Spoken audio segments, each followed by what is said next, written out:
I'm Sai, and welcome to part two of the Age of Ecosystems mini masterclass on LinkedIn Live. Very briefly, I'm a coach and a consultant with a focus on transformation change, where I partner with organizations to calibrate their business models and operating models for impact. My experience is rooted in more than 40 years of practice and theory. As I like to say, theory driven practice and practice informed theory. I also encourage you to explore Conscious Agility, published in 2013, and the Antifragility Edge, published in 2016, for more background. The intent of this mini masterclass is really exploratory exposure, the what, why, and how of ecosystems, how you can practically use ecosystems thinking to cultivate ecosystems and ecosystem enterprises and catalyze agility, resilience, and anti-fragility. We'll focus on different insightful perspectives, actionable guidance, and likewise have a keen focus towards impactful outcomes. In part one, the anatomy of crises, we focused on working with crises. We explored VUCA, volatility, uncertainty, complexity, and ambiguity, working with strengths, weaknesses, opportunities, and threats, and UDA, observe, orient, decide, and act, from John Boyd.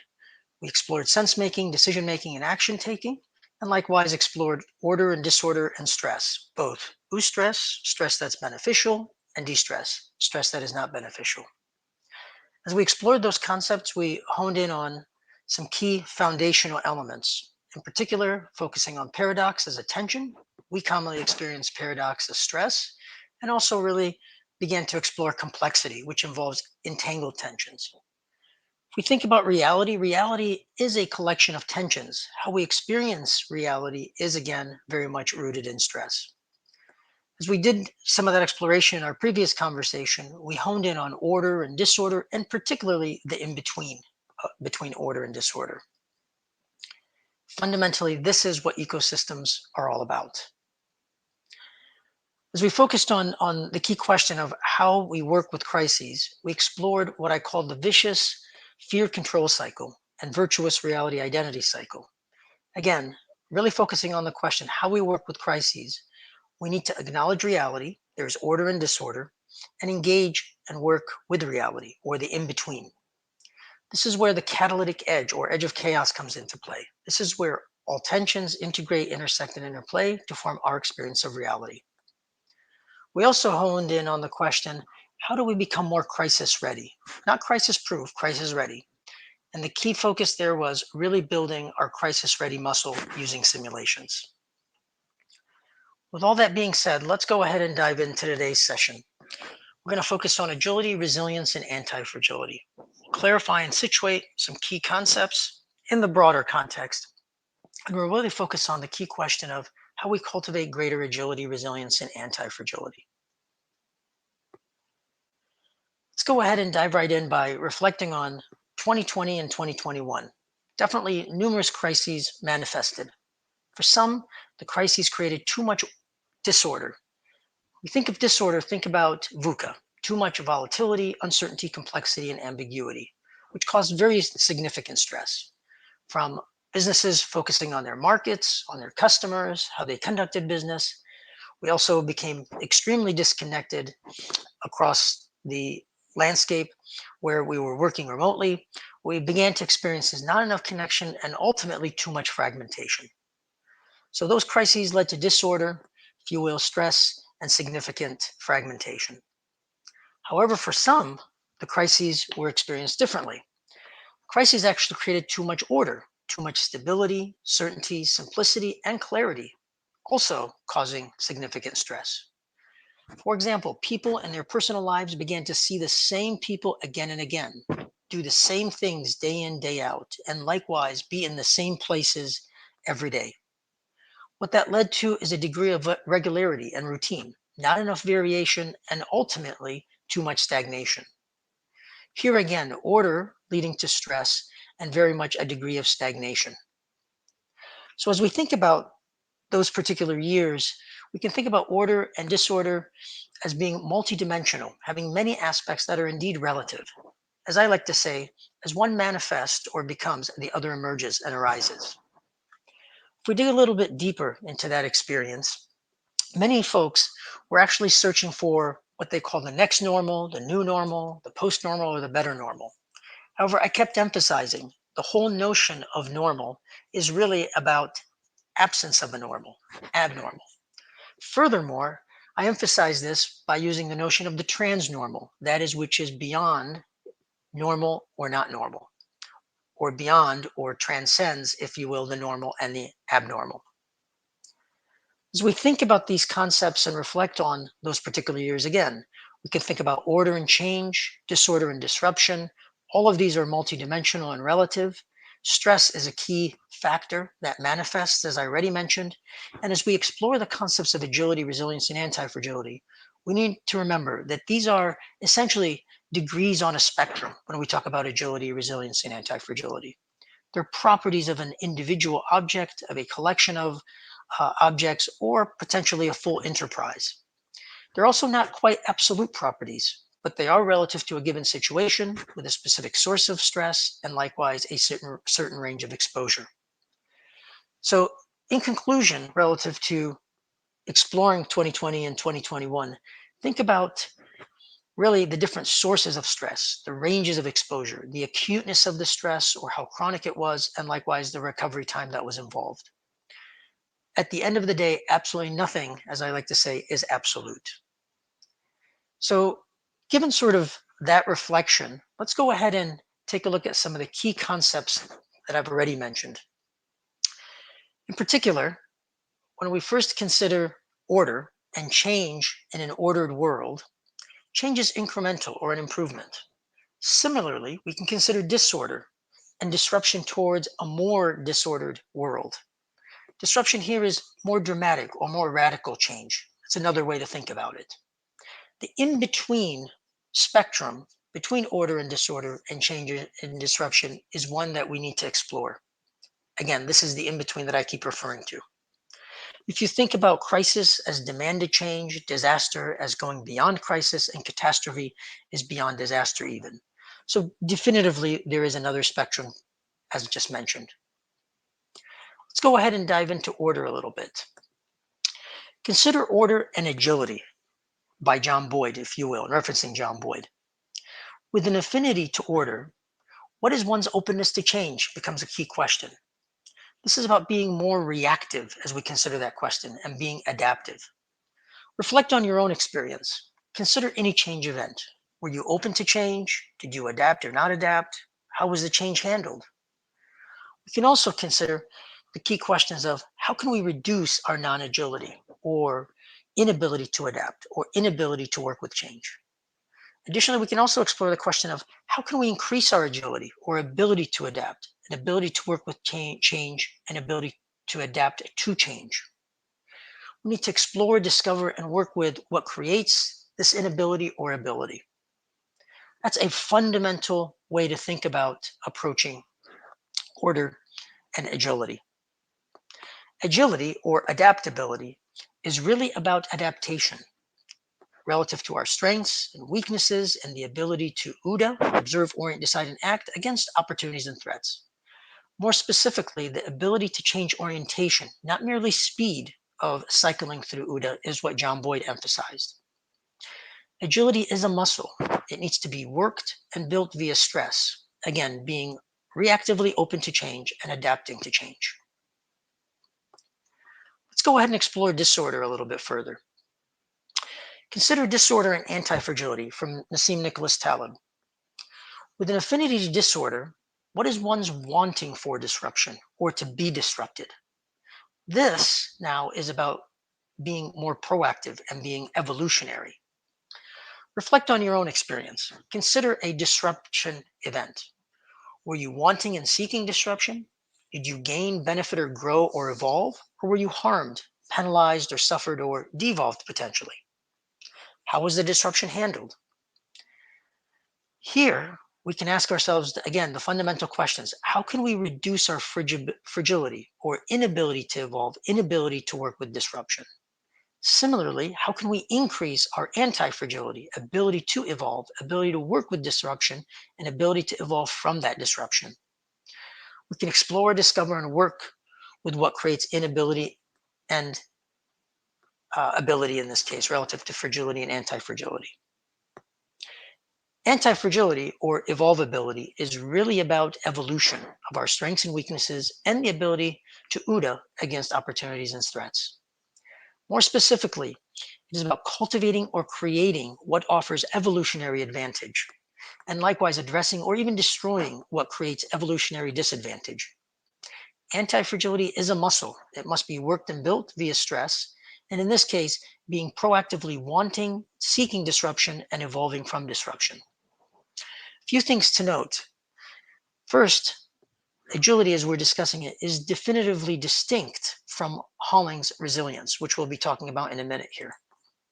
Additionally, it also goes beyond, if you will, and is not what we would reference high reliability organizations, HROs. It definitively goes beyond those concepts. Let's dive into the in-between a little bit at this point. Consider the in-between and resilience from C.S. Holling. Consider a change or disruption event. How did you recover? How did you endure? How did you continue? These are fundamental questions again. The key we come to is how can we reduce our non-recoverability or inability to recover, and how can we increase our recoverability or ability to recover? We need to again explore, discover, and work with what creates inability and ability. That's very fundamental to again working with resilience. Resilience or recoverability is really about recovering or returning back to being functional and functioning, using our strengths and weaknesses and our ability to OODA against opportunities and threats. Resilience too is a muscle, and it must be worked and built via stress, especially as we recover based on agility and anti-fragility.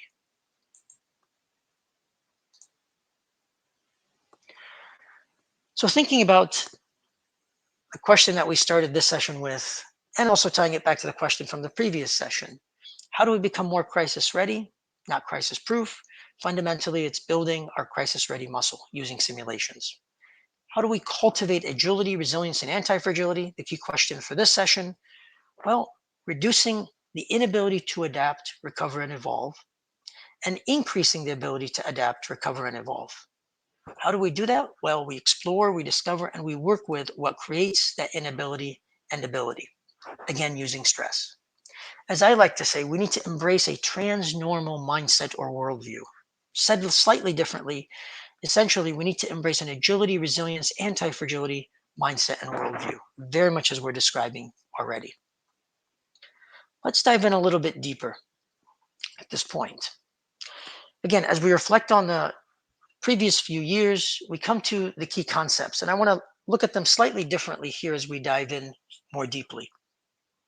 And you'll notice as I'm asking these questions are really the key for reflecting on your own experience and identifying your own abilities, or if you're working with a group or an enterprise, identifying the groups and likewise the organizations or enterprises' abilities and inabilities. Here, let's start off again by considering order and disorder. Well, order really involves regularity. We commonly associate this with normality or order, and we commonly associate this with an affinity toward, if you will, risk aversion. So with that affinity to order, we're commonly averse to risk. On the flip side, disorder really involves randomness. It's associated commonly with abnormality or disorder again. With an affinity to disorder, we're commonly inclined towards risk. So we say there's an element of risk inclination if your affinity is toward disorder. So if one's affinity or a group's affinity or an enterprise affinity is toward order, there's an element of regularity and likewise risk aversion. If it's more toward disorder, there's an affinity toward randomness and likewise risk inclination. Well, let's dive deeper from both of these ends of the spectrum.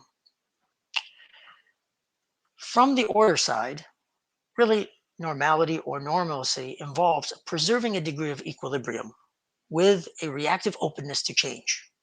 Here now, risk aversion becomes risk management, which generally involves being reactive. Agility is about embracing change with a reactive openness to change, not seeking change, but a reactive openness to change. Agility is about adapting and responding to change. Agility is adaptability or sensing and responding based on being risk aware. Again, consider a change event. Were you open to change? Did you adapt or not adapt? How was that change handled? More broadly, consider how can we reduce this affinity to order and how can we increase an affinity toward adaptation in the in between? Again, we need to explore, discover, and work with what creates this affinity. Note the shift from risk management to being risk aware via stress. And here, stress really involves introducing more disorder or VUCA. Too much stress may lead to disaster and likewise, ultimately, a catastrophe. So there's the leverage of stress as it moves us toward the in between. But let's look at this now from the disorder side. From disorder, normality or normalcy really involves preserving a degree of turbulence with a proactive seeking and wanting of disruption. Here, risk inclination now becomes risk taking, which generally involves being proactive. Anti-fragility is about embracing randomness with proactive seeking and wanting disruption, not merely being reactive, but truly being proactive in seeking and wanting disruption. It involves evolving or growing from disorder. Anti-fragility is evolvability or really creative destruction based on being risk aware. Again, consider a disruption event. Were you wanting and seeking disruption? Did you gain, benefit, or grow or evolve from it? Or were you harmed, penalized, or suffered? How was the disruption handled? These are fundamental questions, as I've been mentioning. And again, more broadly, we can ask ourselves how can we reduce this affinity to disorder? And how can we increase an affinity toward evolution in the in between? Again, we need to explore, discover, and work with what creates that affinity. Likewise, notice the shift from risk taking to being risk aware via stress. Here now, stress involves introducing more order. Very much so, the opposite coming in from the order side relative to this disorder side. Too much stress or too much order relative to one who has an affinity to disorder may lead to disaster and ultimately catastrophe. Keep in mind, these very, very key concepts are likewise being laid out and they all have a tension, natural tension with each other. Let's go ahead and dive into the in between. Again, consider a change or disruption event. How did you recover? How did you endure? And how did you continue? Some of the key questions that I've already mentioned. How can we reduce our non recoverability or inability to recover? And how can we increase recoverability or ability to recover? Again, we need to explore, discover, and work with what creates inability and ability. Note here again, we use crisis and stress in that we're recovering from agility and anti-fragility. Very key concepts as we've mentioned.